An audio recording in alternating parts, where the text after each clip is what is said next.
లోకం ఎవరినైతే తక్కువగా చూస్తుందో వారిని పిలుస్తున్నాడు, వారిని ప్రేమిస్తున్నాడు, వారిని గొప్పవారిగా చేస్తున్నాడు.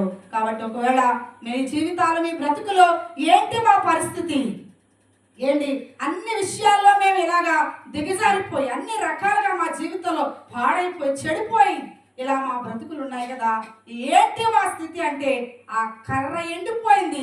అలాంటి ఆ కర్ర ఏంటి, ఎర్ర సముద్రం మీద పెడితే ఆ ఎర్ర సముద్రం 2 పాయలైపోయింది. అంత అద్భుతంగా ఆ కర్ర ఐగుప్తు దేశంలో ఉన్న ఫరోని గడగడలాడించింది. ప్రజలందరూ కూడా ఆ కర్రకి భయపడినట్లుగా అది దేవుని కర్ర అయిపోయిందట. హల్లెలూయా. ఏంటి అలా చదువుకుంటూ వెళితే అదేమైపోయిందంట, మోషే కర్ర ఏమైపోయింది, దేవుని కర్ర అయిపోయిందంట.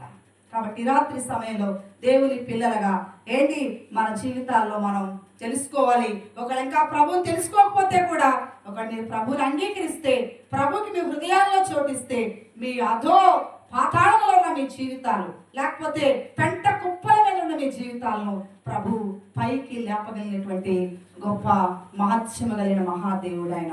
రెండో విషయం కూడా మనం చదువుదాము. ఇంకా మోషే అడుగుతున్నాడు, ఇంకా ఏం చేయాలి ఒకవేళ నమ్మకపోతే అంటే మరొక మాట కూడా మనం చూద్దాము.